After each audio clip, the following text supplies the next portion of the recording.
Lucifer, Beelzebub, the beast, Satan. Hail Satan. Hail Satan. When you say Satan to me, I think God. He has been called many names.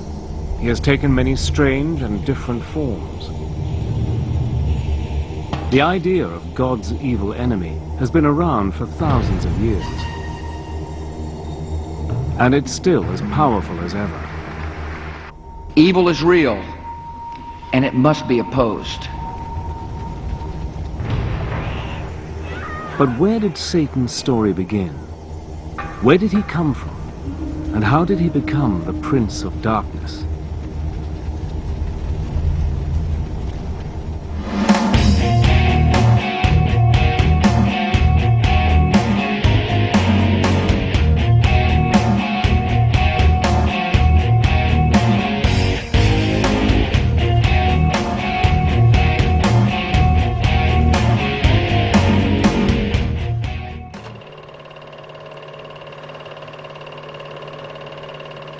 More than 3,000 years ago, in the deserts and pasturelands of the Middle East, unknown hands wrote the earliest chapters of the Hebrew Bible.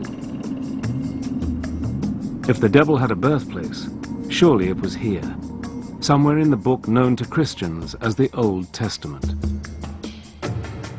In the oldest books of the Bible, a character called Satan does appear, but he's nothing like the Satan we imagine. When we read the Old Testament, we find that from time to time there is this strange dark figure who pops up called the Satan. The word the Satan is actually a title. The word means the accuser. And to begin with, it seems that the Satan is one of the angels or attendants in the heavenly court. One of God's servants who, in a sense, had to do some of the dirty work. This Satan has no power of his own. He does only what God tells him. Nor is he a horrible creature with horns and a tail. There's no kind of prince of darkness, somebody who's standing opposite to God. Throughout most of the text, there's no concept at all of an evil force. One of Satan's earliest appearances is as an angel in the book of Job. In one of the best-known stories in the Bible, Satan argues that Job, one of God's most loyal servants, is only pious because he has a good life. God agrees that Satan can test Job by inflicting on him all kinds of diseases and calamities. In the end, in spite of dreadful sufferings, Job continues to worship God, and Satan loses the argument. The Satan who makes Job's life a misery isn't a demon or even a bad angel. And he doesn't live in hell. There wasn't any kind of concept of a hell like we have, you know, a place of fiery torment and torture. In fact, to the ancient Israelites, what happened when you died was really very little. You went to a place called Sheol, and this was just a sort of dark, shadowy place, a sort of underworld, where everybody who died went, irrespective of whether you were good or bad. So where is the Satan we know? Where's the fiend who's eternally at war with the forces of good? The monster who rules over the flames of hell and punishes sinners? Where is the fallen angel with his legions of demon helpers, tempting humans to do evil things so that he can win their souls? If the traditional devil doesn't come from the Jewish Old Testament, where does he come from? Since human history began, people all over the world have believed in demons and evil spirits. A few share some traits with our devil, like horns or a beard, but none are as powerful as Satan. So where did people first get the idea of an ultimate evil being? 3,500 years ago, in ancient Persia, where Syria, Iraq and Iran are now, there were many gods, good and evil, until one man, a religious teacher called Zoroaster, reduced the whole complicated cast of characters to two. Zoroaster is a revolutionary, primarily because he in one sense, personifies these ethical categories into a good god, Ahura Mazda, and a bad god, Ahriman. And this is an extremely potent idea, and one which forms the basis for later conceptions of dualistic thought. In other words, the separation between good and evil. The good god is the all-knowing Ahura Mazda, the god of light and order. The evil god is Ahriman, god of chaos, darkness and lies. In Zoroaster's teachings, the universe is a battlefield between the gods of good and evil, and every person on earth must take sides.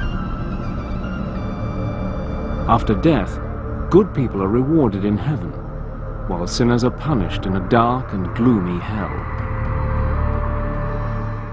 It is one of those ultimate, rather attractive kinds of dualism, that this life is a struggle between good and evil, therefore choose good, between light and darkness, therefore choose light. Under the powerful Persian emperor Darius the Great, the teachings of Zoroaster become the official religion of the Persian Empire, an empire which includes the lands of Israel. The new Persian ideas about good and evil soon find their way into the Jewish scriptures. So we get a clear demarcation of what we would call Jewish ideas, okay, and we can spot the Zoroastrian ideas in the Old Testament. They are there, notions of heaven and hell, okay. The beginning of actually seeing the devil personified as the fierce opponent of God.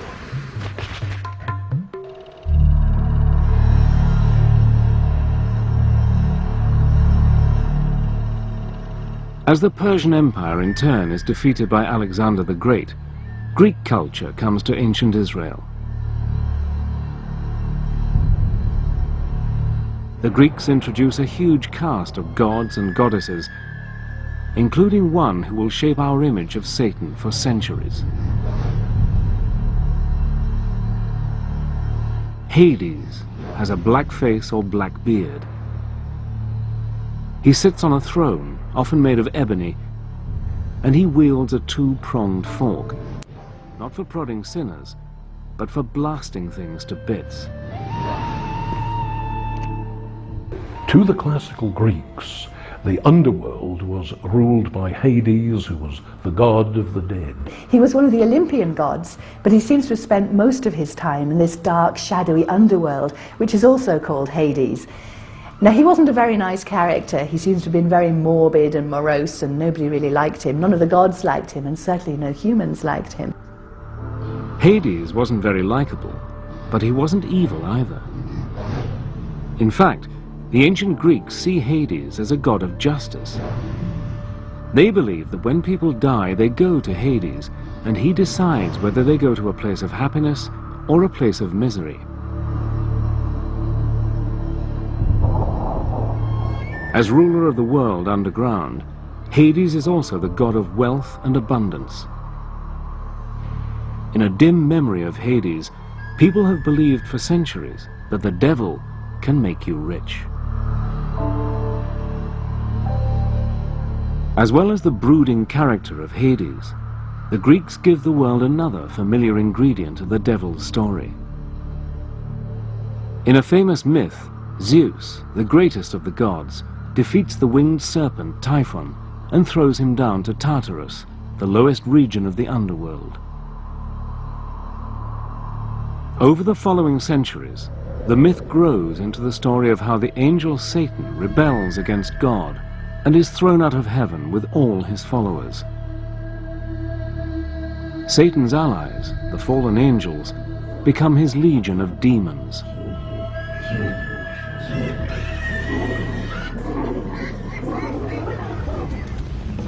When we think of hell, we think of fire, lava, and sinners being horribly tortured. But where did this picture come from?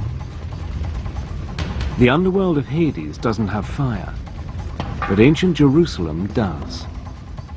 When we read the Gospels, we come upon Jesus warning people that there is this dangerous fate that might await them, and it's called Gehenna, which was the old smouldering rubbish heap in ancient Jerusalem. And because of the stink of the place and because there was so much in the way of rubbish, periodically it was set fire to, and the fires there would burn for several days, if not weeks. Gehenna was the place where the Jerusalem authorities burned the bodies of executed criminals. Over time, the place came to stand for something supernatural, a spiritual fate that would await the wicked at the end of time.